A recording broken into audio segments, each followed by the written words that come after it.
You're gonna do the Wait, 30. You're shoot. doing the Oh, 30 second shit. We're live. live. We're live. Oh, shoot. All right, I bye. gotta take me off. Let me do this. I hit.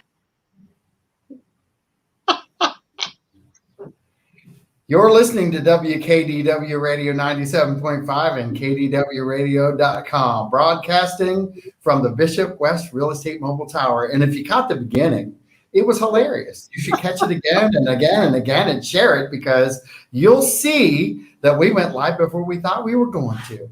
So it's nice to with Marie. live with Marie. So I think you got to have a fun Monday, and why not throw it out there today? You know, it's a little bit of fun to talk about different things that are happening in the city, but teeing it up with a little bit of laughter is a good thing. Exactly right. Every day should be fun. I think so. And Jill Luke, go ahead and give a quick intro to people out there and listening land and introduce yourself. All right. My name is Jill Luke. I was elected into the commission in May of 2017. I served for a year and a half. I was filling a vacancy, and then re-elected back in November of 2018. We have a ceremonial type of mayor position, and I was placed into that position in November of 2020. So that position lasts a year, so I am in that position until November of 21. So I'm going to ask you this, because I really don't know the question, and now that you said that, it triggered my thought process. Are you allowed to run for another term because you were filling a vacancy? Per the charter, when I ran in 2000, I hear somebody talking. When I ran in 2017, that charter stated that you had to serve 2 years in order for it to be considered a term. Well, when the election occurred in November of 2018, a new charter was placed on the referendum at that point in time. And that charter did not define terms. It just stated that a commissioner could only be elected twice. So, however it's interpreted, maybe I can, maybe I can't. I don't know. So that was a great question, even though I didn't really know what, because I didn't have a clue. I knew you could run 2 terms, but that's it seems like there's a loophole there. Yeah, it didn't.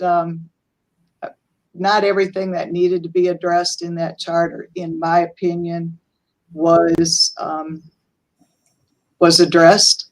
So to me, there's some cleanup that needs to go on to bring it back to referendum, to define the terms and some other things within it that probably needs to be addressed. Sweet. And obviously that's going to happen before too long, because your slot will be open when? November of 22. Well, we got a little bit of time. Yeah, well, that's the first time that any referendum could go out, is at the time that I'm leaving anyhow. So that's why the hands are in the air. Yes, if I wanted to run in 22, I would have to challenge the charter, and I don't know as I would even want to do anything like that. I will have only have served, I'm not quite at that 4-year mark right now, and I will have only been able to serve 5.5 years before I'm given the boot. Well, I don't want you to go. I enjoy you. I really appreciate you doing the radio show. I see you out at the events, and I saw you the other night at the chamber event. You're very active, and I'm sure that whether you're in office or not, you're going to be very active in our community like you have been since you got here. And when I got here, because you and I served on the Booster Club together and stuff. And Yep. Ever since I came into the city in 2009, yeah, I've jumped into everything, tried to be a part, tried to support, help all that I could. The recession was going on. And so I was able to help and aid a whole lot of nonprofits through Patriot Self-Storage. And it made me fall in love with the people of this city. That the people are the greatest asset that this city has. And so very thankful for that start in the city. And I consider my service now as a public servant as just another level higher of serving the community. Absolutely. And we appreciate all the time and energy you spend along with all the other commissioners, because it's not an easy task. I don't think all of us truly realize how much time and energy you guys spend at topics out there right now. And it is something, I mean, before going into office, I was not a political, still am not a political individual. I'm a public servant. I'm not a politician. But before going into commission, the candidate doesn't have a clue.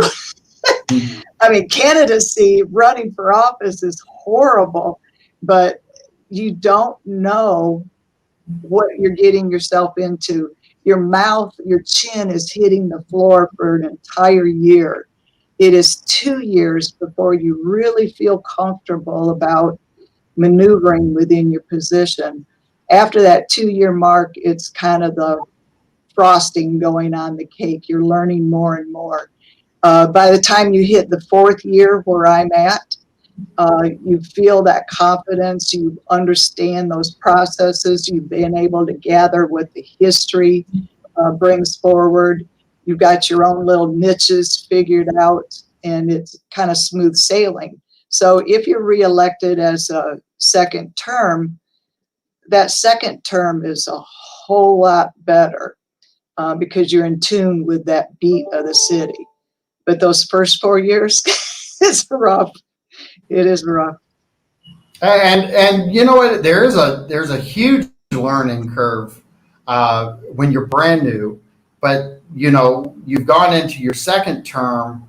Can you kind of describe a little bit of what's happened your second term that you're glad it was in your second term and not your first term, so to speak? Well, you know what I'm talking about? My second term only started a year and a half in. So I had just learned, you know, the first year of stuff, hadn't even got into the second year when I had to run as a candidate again. So that was, I mean, it gives you a little bit of edge once you've been in office to be able to look at things as a candidate or from the candidate view. You know what has happened, because oftentimes candidates are guessing or taking their own side or their own concepts or ideas, and they don't know what has actually been implemented or what the history of it is within the city. But once you've served, you have an understanding of how you got there from here type of thing. So the second go around for me, I'm still in the first of what is normally for a different commissioner, because I was, just filling a vacancy. But this past couple of years, I've been thankful. This past year, just humbled by the position that I'm really able to fill and serve in. Well, we appreciate you, and I'm glad you're talking about what you learn, because we have new candidates all the time, and it seems like we go through this, and I hate to sound like this, but this growing pain at the very start, and you're right about that second term. Things seem to start to like slide out with ease. You're much more. I think you could get on an elevator and talk and get off on the second floor at City Hall and have a whole conversation before the elevator gets there today versus what you were when you first got in. Exactly, because you don't know the point that these different topics are at. When I was campaigning the first time, price was the big deal. But the plan hadn't been fully completed. It had gone out to the engineers and stuff. So we were able to do some changing. Now, that is different than, say, Warm Mineral Springs right now, whose plan is approved. And we're looking at phase one of that plan. And it's the funding that we're needing to look at, not changing the plan. We had all of the stakeholder meetings. We brought all of the individuals, their neighborhood, the Warm Mineral Spring neighborhood, who's very protective of their neighborhood. And this plan was developed by like 2 commissions away, but it takes that long for those plans to get, and the 90% was just brought to us and stuff. So that stuff is in the bag, how to find out how to fund it and things like that. But if you don't know, the steps that you go through and where it's at, you're speaking and not even knowing if you're speaking reality at that point in time. So the experience of the commissioner who has served is tremendous as a campaign. And it's hey, John Cook, how you doing, buddy? It's interesting to listen, because each election cycle we tend, and I don't want to say for sure, but we tend to have new people on, unless there's a re-election type situation. But you're always having to deal with a new commissioner at some point in time if you serve 2 terms. What's your suggestion for people who want to run for office? Because I've truthfully been, for about 2 years now, really pushing for people to get involved, learn what's going on in the city, become active voters, because 16% voting is not good for our community at all. We should be over 50% by now. But what are some of the things that you would recommend people do? We've got a working class that drives away to go to work. So by the time they get home, they're doing what they got to do to keep their family going. What are some of the things that you would tell them to get involved in, or how to get involved so they have an impact? It depends upon their level of time and how much commitment they want to it. There are resources out there. The city website keeps everybody posted. You can go on and watch the meetings on YouTube, or granted us the city stuff. So, or you can even go on to advisory committee. You could actually just call up a commissioner and say, hey, can we have a meeting and we can talk? To the candidates, I would definitely press upon them to get with all of the commissioners and talk to them, see where those different projects that they want to know more about, so they can find out what page that project is on. But it's not just the candidates who may not have all of the information. I have seen the people having the debates or the forums, and they ask them questions that are off the wall, not up to date, and it sometimes throws those candidates because the forum presenter, there's our website. Thank you, Marie. It throws them in because they'll ask something that maybe is outdated or not relevant any longer. So it's not just, the city moves, it appears that it moves so slow. It really does, but there is constant action and moving going on constantly. Well, and we are blessed to have a really active city hall and city workers who take a lot of pride in getting this information out. I have Public Works on, I have Parks and Rec on, On occasion, I have the police department on, and everybody, along with you all, as far as commissioners, have been huge for working with us at WKDW on getting information out. That's just another avenue that we've now established that we didn't have. Back when we were in the boosters, we didn't have the radio station to do any of this stuff, and now the radio station has become a vital part of our community. And you guys are utilizing it the best way you know how to get information out, which is fantastic. What have you learned over the last couple of years as far as different projects that are out there? That you mentioned Warm Willow Springs.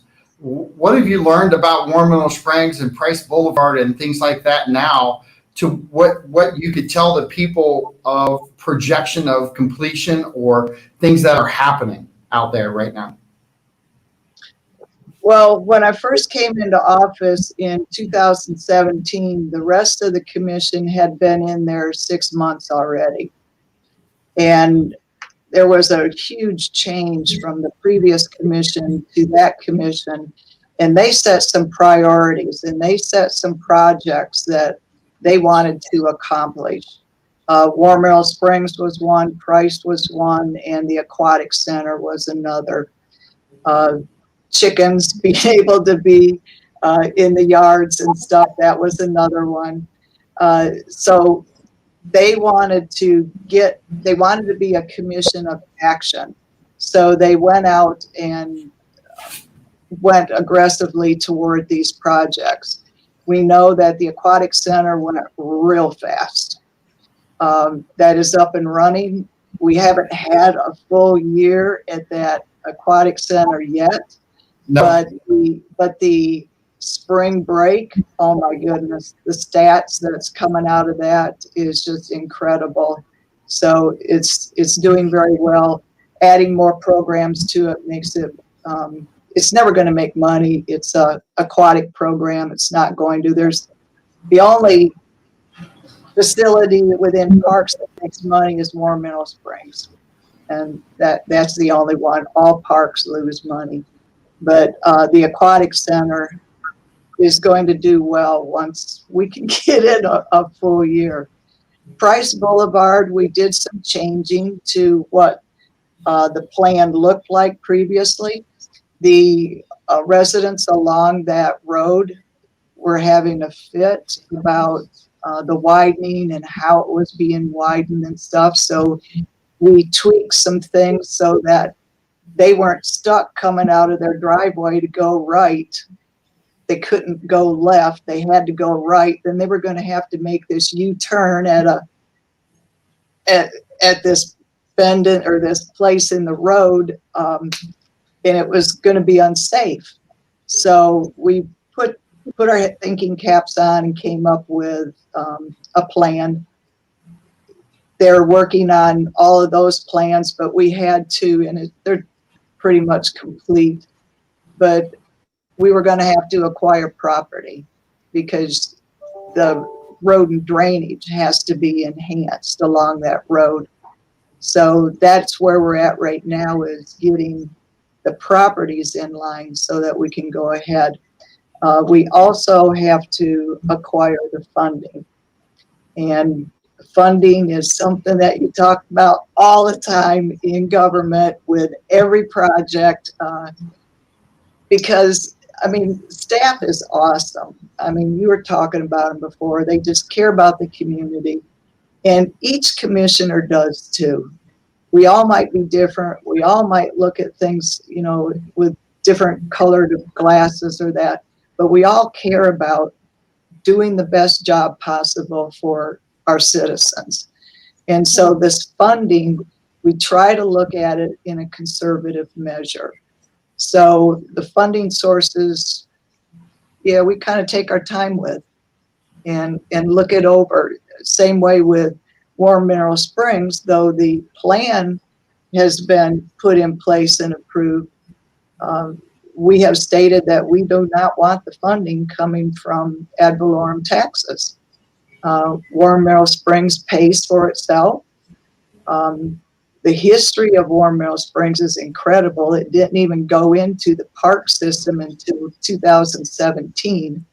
And we approved the plans in 18 and 19. So that progression was actually quite quick. But they have done their best to keep the maintenance as well as possible, so that it can continue to thrive as a facility. And I mean, March was the highest attendance ever since we have owned it. April is on target to be another award, winning month also. But the word is out about the springs and what it is. I go there. I try to go once a week, and the volume of people that attend from the other coast, from other countries, it's just incredible. They drive down from Sarasota to soak in the water. I'm always talking to people when I'm in the water, and it's just really cool.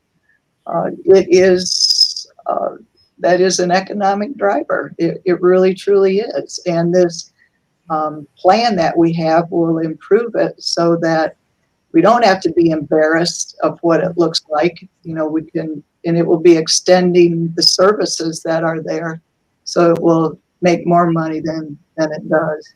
But the maintenance aspect even pays for not just the maintenance of the property and the buildings, and they have fixed stuff up within there since I've been on board, because I've taken things to them and they've addressed it right away.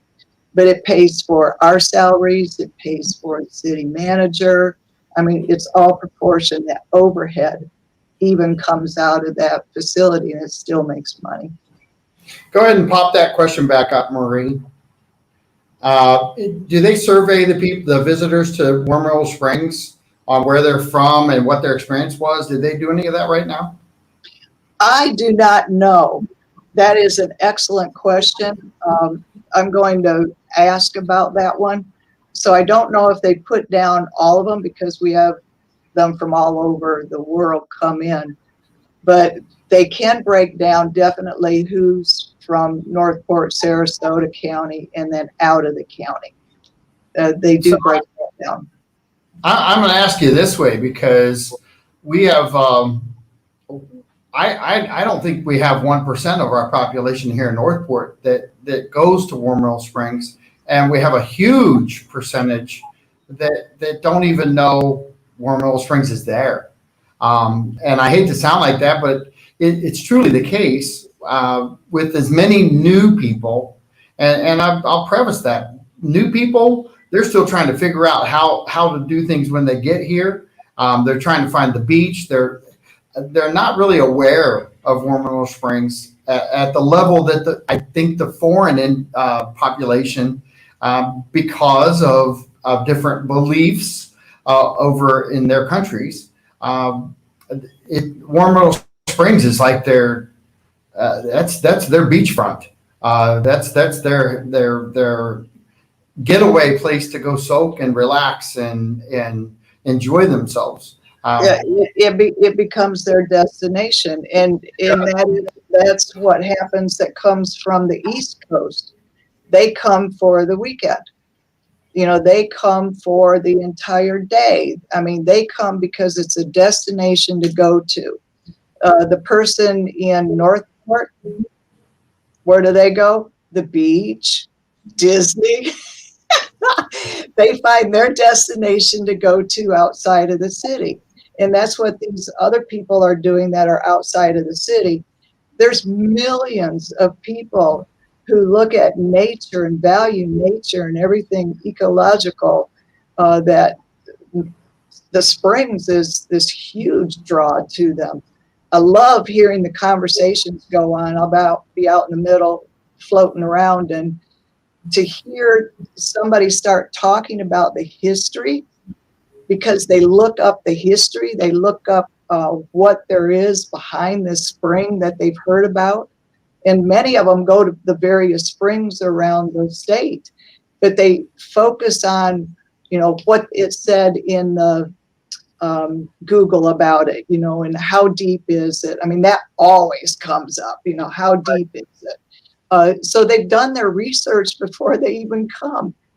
It is that destination for the people outside of the city, and that's where you're making money economically, is from the people outside of the city. What's the listen. I've been part. I mean, you know how active I am. I've been to Warm Mineral Springs. I know what's out there. It's that the buildings and everything part of phase one. All right. I don't want to address phase two, phase three, phase four, because we kind of got to get into the nuts and bolts of phase one before we can talk down the road, because we didn't buy the property in pristine condition. We bought the property really based on a foreclosure type situation, and didn't want to let that piece go. And you use the word economic driver. Do you feel like we have to get phase one into play before we really see true results of an economic driver? Oh, you're seeing it right now. I mean, you are making money as well as, over and above the maintenance and the upkeep of it, you're making money. So there is an economic engine, but the individual who put the comment just a minute ago, you are getting, right there it is. You are getting an economic impact that's coming, because I got a friend from the other coast that comes over and stays at the Hampton. He used to stay in Venice, in a hotel in Venice, and was very loyal to that hotel until Hampton came, he went and tried it out, and he's like, nope, I'm there every weekend. So that is your economic driver, or more impact, I should say, because you're getting your hotel tax, you're getting your surtax, you're getting restaurants are getting business because they're going to eat where their restaurant is or where their hotel is at. So you're not just getting, what you're gathering from Warm Mineral Springs, but you're gathering from all the other areas too, the shops, the aquatic center. I'm sure somebody who comes into town, they can take in a Braves game, or vice versa. Somebody who comes for the Braves game, has heard about this Warm Mineral Spring place and go there. So it's not just the money that's made off of Warm Mineral Springs, but it's the impact that comes to the entire community. And I did watch the last meeting you guys had, and my question is, we're trying to get water and sewer to Warm Mineral Springs. And correct me if I'm wrong, but I believe that we have to go down Ortiz to do that. And we've got kind of an issue between city and county right there, right? I don't see an issue. We don't have an issue taking the water out to Welland Park, and that goes through the county. There's not an issue. I mean, we have a great relationship with the county, so I don't know of anything that would happen. That is a looping that would go on to keep the water quality far better. But yes, we do need to hook into it. The city has already made improvements to it. They had a project where they had to have for months, 6 months or so, portables went in and stuff as they went through that. But it's still not to the point where it should be, could be, for all that we want it to be. So yeah, that's part of that phase one. And I totally agree with what you were saying. Phase one needs to be done. That is the door that's going to unlock all the rest. And all those other phases can be looked at, dealt with as they come along. I mean, we already talked about the Legacy Trail Connector. So that's probably going to move phase 4 to a different place or whatever. But that is our heritage. Those buildings are historical. And there's so much value to them that we can't just let it fall down. Ever since it was put into our hands in 2014, I'm sorry. That's all right. Ever since it came into our hands in 2014, there's always been this teetering of, how much do we fix it up? No, we don't, because we don't know what we're going to be doing with it, and you don't want to put a whole lot of money into something and then, you change something. So they have done a very good job keeping it so that it could be operate well. They've done some repairs to the roof, to the sewer, the little tidbit of stuff, even the lifeguard stands. They have addressed that. They've addressed the clock, the ropes that go around it. I mean, you name it. They have done a very good job keeping it so that the people can come and be safe and enjoy themselves. But they didn't refurbish because they didn't know where they were going until a plan got put in place. So that plan was first brought out in 2017, finessed and accepted 2018. So just those few years is all you have. I mean, before 2014, somebody else owned it and didn't refurbish it. Right. For years, by the way. Exactly. It was private ownership at that point. So it was, as you said before, it was on that weathered side when we purchased it. But once the plan was put in place, we need to go ahead and preserve that aspect and that phase. What comes after that phase? I know that there's a plan for a soft footprint. Will that continue into the future? Don't know. I'm only concerned about phase one. And that is so that it's brought up to the standard that everybody wants. I mean, people are complaining about the shape that it's in, but if you don't take care of it now, you're just as much the fault, currently as you're blaming these people of the past. So I want you to take phase one and bullet point phase one. And because I think we need to simplify, and this is just me, I think we need to simplify things for people in our town right now, because if we don't learn how to simplify and give them the elevator speech on what happens with the vote and why it's happening, I don't think they're going to truly grasp it. Phase one can cover a lot of things, but what is in phase one? Is it the sewer? Is it the water? Is it windows? Is it roof? The phase one is your utility hookup. It is the parking lot and enhancements and actually prepping for food trucks to be able to come in there, so you can have even some events or that with food trucks, so you got more of an economic driver there too. But it is the restoration of all three buildings, not just patching a roof, not just replacing a window. It is restoring those three historical buildings to where they are modern, but still keep that mid-century architecture because they are historically designated. I can't wait for that cyclorama to be brought alive again. I can't wait. There are only 6 remaining. And what a draw that is to Northport, that somebody come see a Braves game can actually go watch a cyclorama about the history of Ponce de Leon or whatever. It's really cool. That is something that Route 66 would be a cyclorama. But well, and I'm glad you talked about that. But we're talking about a complete restoration. And you might as well throw the sewer, water, and the parking lot in there, because it is.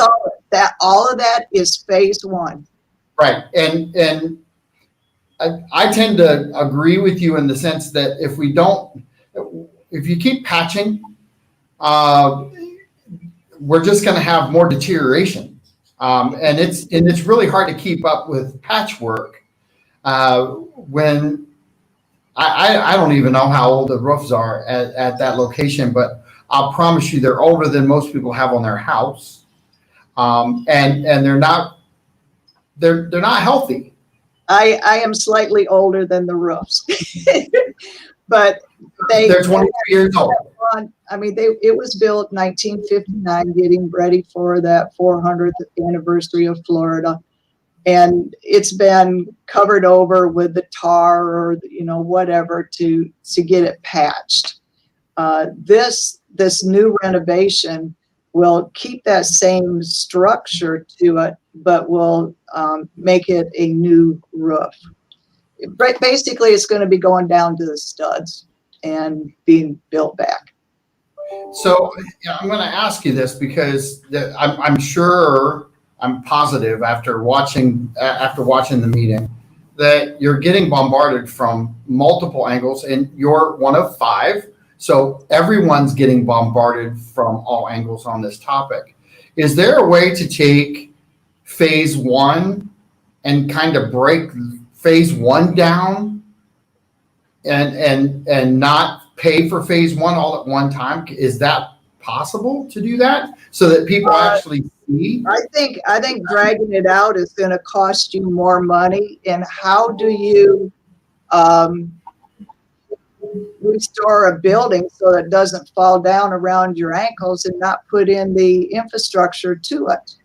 I mean, the commission was we went over everything that the public input into it, what the consultant put into it, and came up with the necessary things for that 20 acres, to get that 20 acres that is preserved into the shape that it needs to be. That once it's preserved and it's restored, is going to be the springboard for the 62 acres. I'm not questioning that. I'm not at all, because the land in Northport every day is becoming more and more valuable because of this growing spurt that we have right now in the state of Florida. We've got some valuable pieces of property here, and I'm not saying that you're wrong. I'm not even questioning right or wrong in this conversation. I'm just trying to find angles that people are. I think you're getting asked this question, so I might as well ask it on the air. As far as the breakdowns, a lot of people also agree with you in the fact that it should be funded and taken care of and brought up to speed. Do you have a feel for the popularity side of things in Northport right now, as far as what you truly believe? John, everything that went into the study tells us what the popularity is.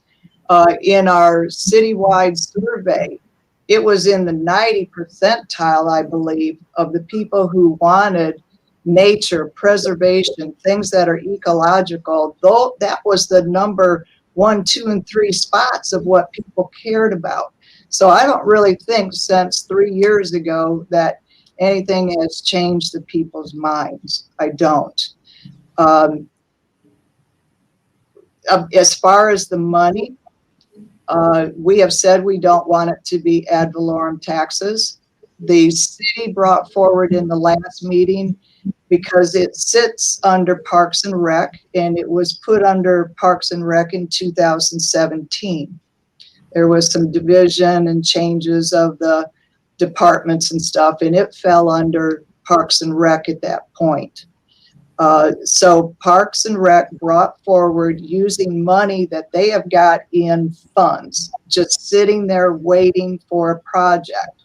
And so they said, well, let's take these funds that are just sitting there and use them to do the work. I like that idea because it's not taking from other departments. It's not utilizing, not even the American Rescue Package. I mean, that's 29.7 million. We could easily, take a few million and do it from that too, but it's not even utilizing that. It's utilizing what they have, but it's in these other projects and then just utilizing it. The money can go back to those other projects when more impact comes in, more surtax comes in. It can all be replaced and put back into those. So I liked what they brought. Maybe I didn't agree with every bit of it, but that is what our next meeting, and as we go through budget, we'll be discussing of exactly where, how much these monies can come from. So you, and I don't know, because I didn't look numbers up. I'll count on you for this, but you mentioned that the springs are making money. It's profitable. Is it profitable enough after you add in the infrastructure from phase one? Is that number still going to be profitable, or is it going to be then in debt? No, that what you pay for is over and done when you pay for it. When you use the money that's already in those funds to take care of that infrastructure, to take care of the restoration, to take care of phase one, it's over and done. This War Mineral Springs makes the money to take care of itself in the shape that it's in right now. Can you imagine what the money and the revenue will be when it's fixed up and actually calls people, and it has a restaurant, it has a spa, it has programs like it used to? We don't even offer those things right now, and it's still in a surplus. So we're essentially, what you're saying then is we're going to take the surplus from War Mineral Springs, and that's the only money we'll need to do phase one. It's not surplus. It is what's sitting in the funds attached to different projects, but those projects are either on hold or they're not going through at this point. So you can utilize it, yes, totally out of Parks and Rec without touching anything else.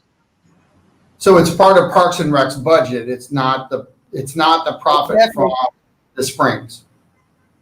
The profit from the springs can come into it, but we are asking for grants.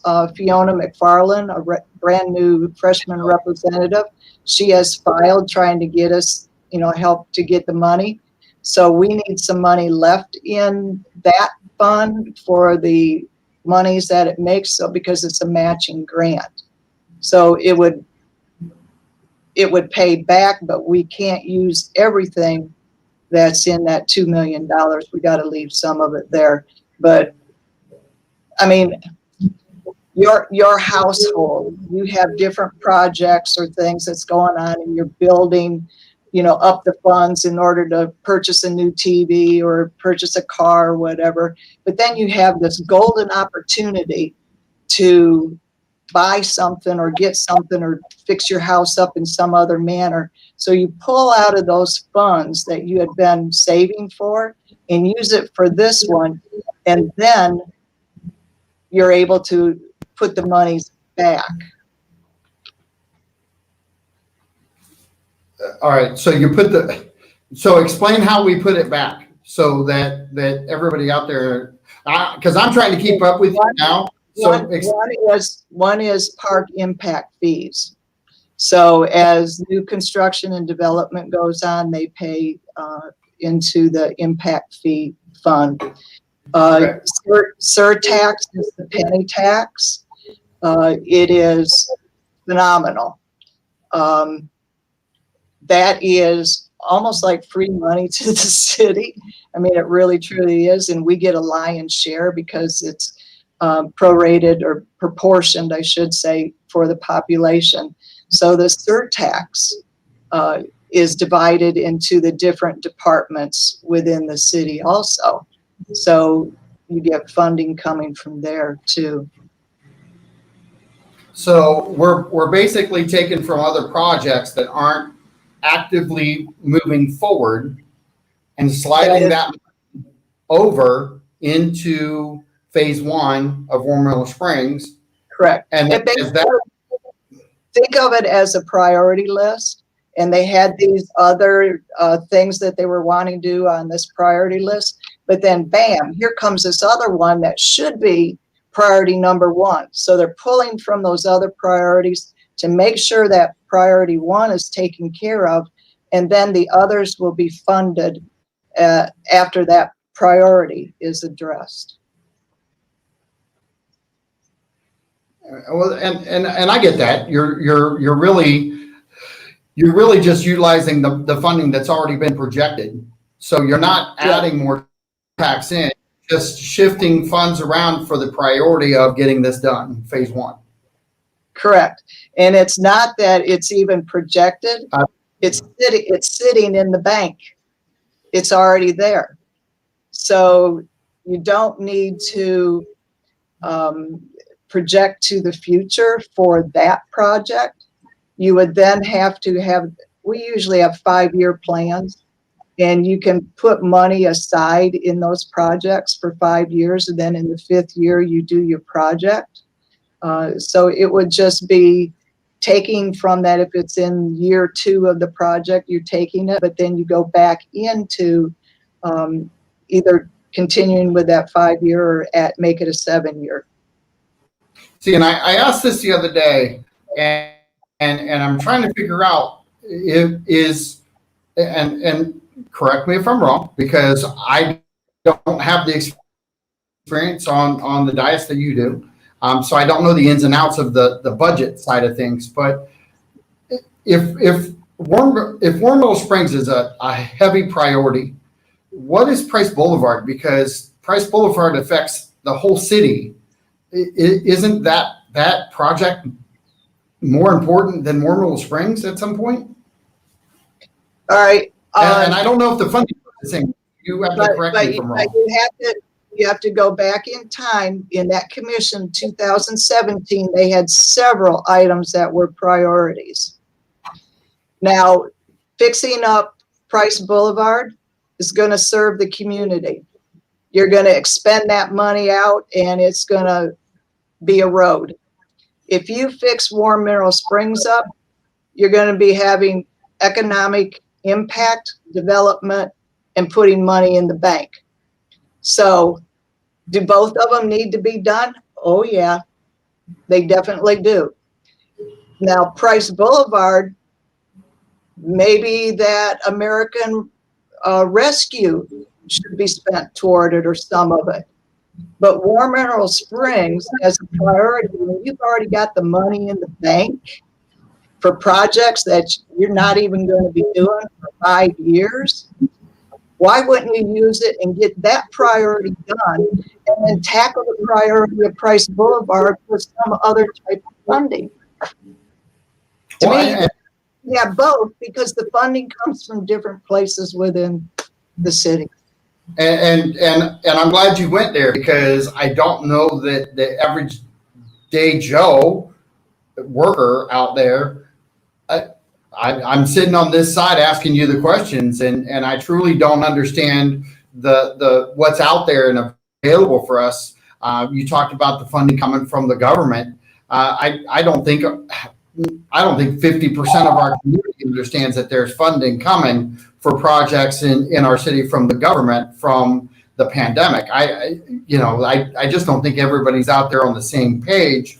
And it's good to get this information out. It's good to have this conversation, because it gives so many different topics of communication and conversation to start, so that people start to learn. That American Rescue, we over the next 2 years will be receiving $29.7 million. All the other cities around us are very jealous. So I'm like, no hate, but we're very blessed. And that money is coming at a time when our Camoines study has finalized, and we're able to see where we can put some commercial in to balance our budget, basically, because the commercial brings in far better. And if you set up for the commercial with utility, the money that you're going to be getting off of the commercial then can be used to pay for the residential. So we're at a perfect point in time, in my opinion. We've been blessed. Look at, with good eyesight, 2020, as to what we need to do with this funding to be able to accomplish these priorities that we have had for years. I think we all have to have a vision of what's going to happen, down the road. And I'm not on any level am I saying that we should not restore Hormonal Springs, because it's been neglected for a long time, well beyond us, as far as the owners of the facilities. Things do need to be addressed. It will, in the end, it will probably cut costs once the restoration is done, because then you can manage it a completely different way, because there'll be a good foundation, no pun intended, a good foundation for that park right now as it's designated, because we've taken care of all of our parks in a great manner. This is just one that's unique, not just to our community, but gosh, around the world. I was going to say the same thing, around the world. So and it's here. And I'm going to thank you, because we kind of went at this today versus that little soft move we usually do. We went at this today. First time I've talked about city business with you since being on your program. But I love it. We're getting into this more and more. I think we when we started the show, things went at it, and it was just, to me, the time is now to start talking about these things and I'm trying to find a way, and I know that you're doing a great job, and so are the other commissioners, of reaching out to the community and trying to get them involved and get their insight, get their thought processes of their most important thing that's on the table for their community to thrive. And it's not easy when everybody drives away to go to work.